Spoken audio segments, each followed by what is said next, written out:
경제발전소 박연미입니다에서는 여러분의 소중한 의견을 받고 있습니다. 짧은 문자 50원, 긴 문자, 사진 문자 100원, 샵 0951 또는 TBS 앱을 통해 받습니다.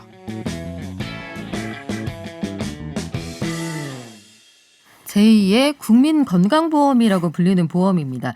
실손 의료비 보장보험, 이거 가입하는 것도 문제고 갈아타는 것도 문제다. 그때 한번 말씀을 드려서 재설계 이거 쉽게 하는 거 아니에요. 여기까지 말씀드렸는데 보험금을 제대로 받는 게 중요하잖아요, 결국. 그래서 이거 어떻게 하면 가장 합리적으로 받으실 수 있는지, 가장 편하게 청구할 수 있는지 오늘 의식주 연구실에서는 실손보험 보험금 제대로 청구하는 법 약관교실 Y의 박상환 부대표와 함께 이야기 나눠보겠습니다. 안녕하세요. 네, 안녕하세요. 네, 우리 보험을 항상 정말 쉽게 설명해 주시는 보험천사 박상환 부대표님, 이게 실손보험은 가입자가 많은 만큼 보험금 청구도 워낙 많겠어요. 네, 맞습니다. 요즘에 실손보험 청구 관련해서 전사나 간소화해서 언론 보도가 많이 나오는데요. 작년에 손해보험 통계만 봤을 때 실손보험 청구 건수가 약 8천만 건 정도 된다고 합니다. 8천만이요? 네. 우리나라 인구 곱하기 2네요. 그죠. 가입자가 약 3,900만 명 정도 되니까 청취자분들도 아마 대부분 실손보험금을 청구하신 적이 있을 거라고 생각이 듭니다. 그렇지만 실손보험을 청구하는 것도 중요하지만 청구하고 난 이후에 내가 보험금을 제대로 잘 받았는지 확인하는 거는 더 중요하겠죠. 그렇죠. 이게 내가 결국은 병원 갔을 때 의료비 돌려받겠다 해서 가입하는 게 실손보험인데 병원비를 다 받을 수 있다고 오해하시는 분들도 계시더라고요. 예를 들어서 아니 나 어제 감기 걸려서 병원 가서 8,900원 나와서 청구했는데 안 줍디다. 네. 이런 분들도 계시는데 요 계산이 좀 복잡하더라고요. 네, 맞습니다. 과거의 실손보험, 1세대 실손보험은 입원할 경우에는 100%를 주고 통원할 경우에는 5,000원을 공제하고 다 주기 때문에 좀 계산이 편했지만 현재 판매되는 3세대 실손보험은 입원할 경우에는 급여는 90%, 비급여는 80%, 또 비급여 특약 일부는 70% 이렇게 나누어 주다 보니까 실제로 내가 보험금을 제대로 잘 받았는지 계산하기가 되게 힘들죠. 그렇군요. 이게 급여하고 비급여 이것도 구분하기가 힘든데 병원비 전액이 아니라 본인 부담금의 90%, 80%, 70% 이거 복잡합니다. 네. 그러다 보니까 이 보험금 제대로 받았는지 확인하기 좀 힘들었는데 일단 제일 먼저 뭘 챙겨보면 될까요? 저희가 일반적으로 물건을 구매하거나 아니면은 식사를 하거나 하고 난 뒤에 결제를 하고 난 뒤에 받는 게 영수증이지 않습니까? 그러면 영수증을 보면서 이게 내가 구매한 물건이 제대로 계산됐는지 확인을 하는데 실손보험금도 내가 보험금을 청구하고 난 이후에 영수증처럼 발행되는 게 있습니다. 그게 바로 뭐냐면 보험금 지급 안내서 또는 내역서입니다. 그래서 실손보험을 청구하고 난 이후에는 그런 실손보험금 진료비 내역서, 그러니까 실손보험금 청구 지급 내역서를 확인하셔야 되는데 종종 거기에 보면 보험금이 빠지고 병원비 일부가 빠지고 지급되는 경우가 좀 있습니다. 아, 그래요? 이게 그러면은 뭐가 빠졌는지 확인을 해보셔야 되겠네요. 보험금 지급 안내서 이런 걸 받아서 누락된 게 없는지 확인해 봐야 한다는 말씀 해주셨는데 예를 들면은 어떤 상황이 있을 수 있을까요? 제가 예를 한번 들어보겠습니다.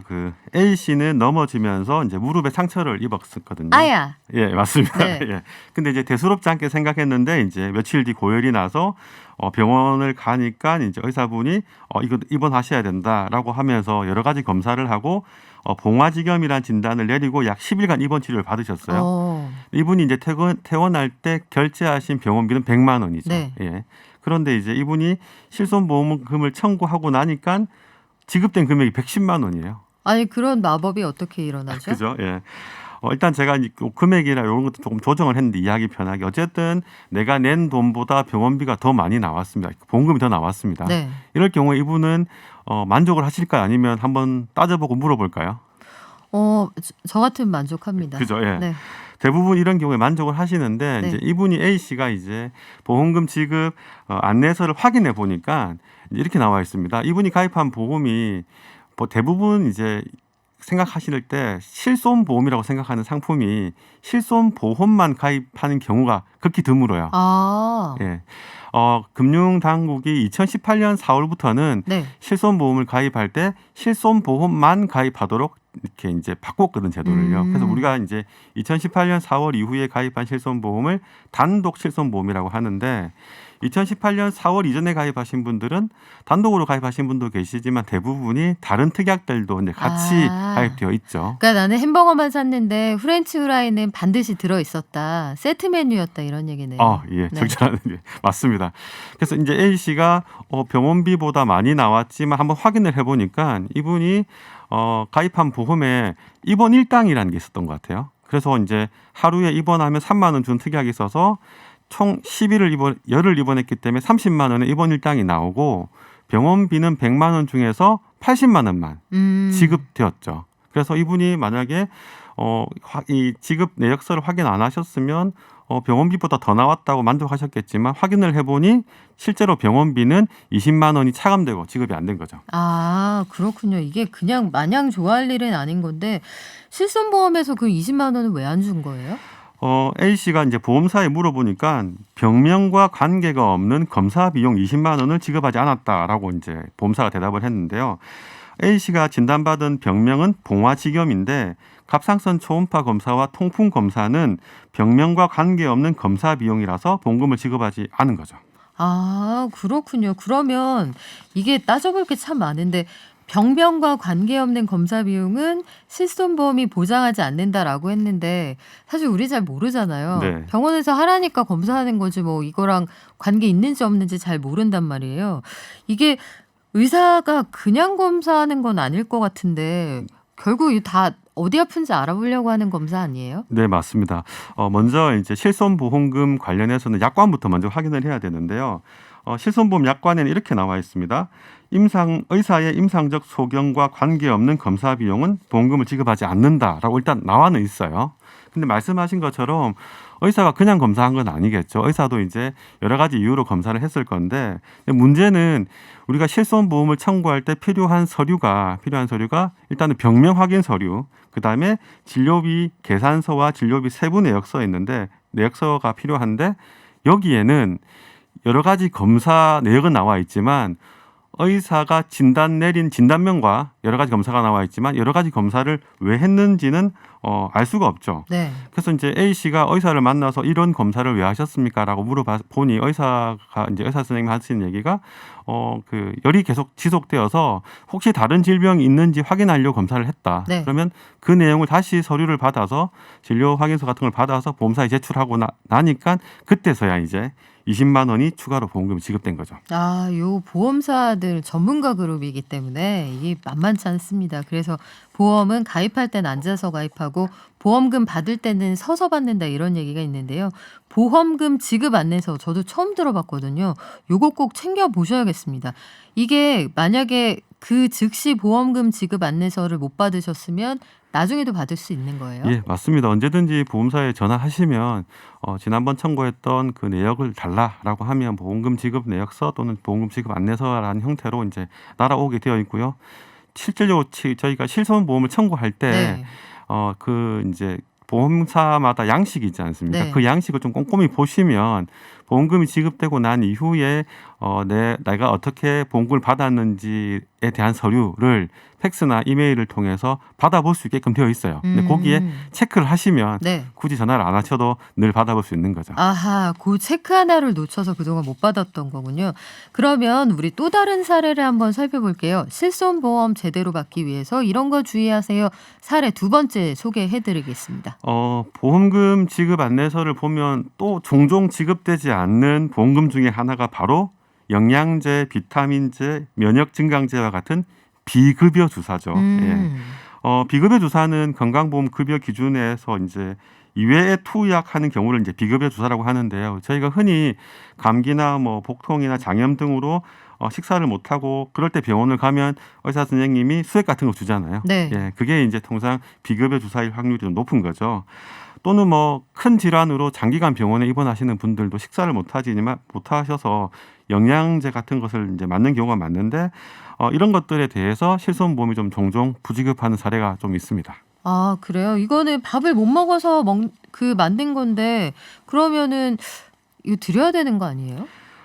기준은 약관이겠죠, 그죠? 네. 예, 일단 이 부분과 관련된 실손보험 약관을 보면요, 영양제, 비타민제는 보상하지 않습니다.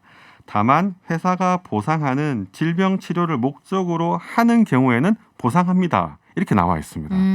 그럼 약관은 기본적으로 영양제나 비타민제는 보상하지 않는다는 전제를 깔고 대신에 이것을 치료 목적으로 하는 경우에는 이제 주겠다는 뜻인데, 앞서 말씀드린 것처럼 우리가 실비보험을 청구할 때 필요한 서류가 3가지죠. 병명을 확인할 수 있는 진단서, 그다음에 진료비 계산서, 진료비 세부 내역서. 근데 이 서류 3가지에는 비급여 주사를 왜 투여했는지가 안 나와 있지. 있지요. 예. 그래서 대부분은 보험사 일단은 이제 면책한다, 보험금을 주지 않는 경우가 좀 많이 있죠. 이런 경우라 하더라도 이제 의사분에게 이 주사를 왜 투여했는지 이런 소견서를 첨부하면 또 보험사는 추가로 지급을 합니다. 아, 그렇군요. 그러면 실손보험을 일단 제대로 받으려면 아까 말씀해 주신 보험금 지급 안내서라는 걸 일단 받아보고, 그리고 내가 밥을 못 먹어서 주사 맞았다 이런 것들을 챙겨 보셔야겠네요. 네, 맞습니다. 보통 그 일괄에서 청구하면은 사실 청구도 참 귀찮아서 안 할 때가 많습니다만, 입원하시고 이렇게 좀 큰 돈 들어갈 때는 하나하나 챙겨 보시면 좋을 것 같은데, 요 비급여 주사는 사실 그 회사원들이 많은 지역에 가면 비급여 주사 놔준다는 병원 많거든요. 네. 그 논란이 많기도 해요. 네, 맞습니다. 금융 당국도 이 비급여 주사가 그 실손보험 상승의 주범이라는 말을 자주 하는데요. 일부 병원의 어떤 이제 과잉 진료 또는 일부 그 실손보험 가입자의 의료 쇼핑 등을 통해 이제 등으로 해서 예를 들어서 황제 주사라고 합니다. 황제 주사. 예. 마늘 주사, 감초 네. 주사 이런 것들. 온갖 그 식재료 이름이 다 붙어 있더라고요. 네, 맞습니다. 이런 것들이 원래는 다른 치료 목적으로 이제 그 식약처 허가를 받은 약들인데, 이런 것들을 이제 얼굴이 이뻐진다라든지 얼굴이 어허. 하얘진다라든지 네. 이런 목적으로 이제 투약을 하시면서 또 이제 실제로는 치료 목적으로 했다라고 해서 끊어내는 분들이 많아서 문제가 되는 건 맞아요. 이 제도를 악용하는 사람들 때문에 꼭 지원 받아야 되는 분들이 피해를 본다는 말씀인데, 네. 마지막으로 요거 여쭤볼게요. 이 병원에서 진단서, 소견서 이런 거 그 나중에 떼서 제출할 때가 있잖아요. 네. 근데 병원마다 이거 받는 돈도 다르고, 이거 내가 진단서, 소견서 이거 원래 있는 기록 A4 용지로 쭉 뽑아주면 될 것 같은데 이거 하는데 몇만 원씩 받아가나 싶기도 하거든요. 네네. 이 비용은 왜 이렇게 비쌉니까? 그 비용은 비급여라서 병원이 아하. 자율적으로 받을 수 있습니다. 예. 종이는 제가 제공할 수도 있는데요. 네. 어쨌든 보시면 예를 들어서 이제 통원 치료를 받았는데 네. 병원비가 4만 원 나와서 이것을 실손보험 청구를 하려고 보니까 서류값이 1만 원. 그러니까요. 예, 이런 경우 이제 되게 황당한 경우가 네. 많으신데요.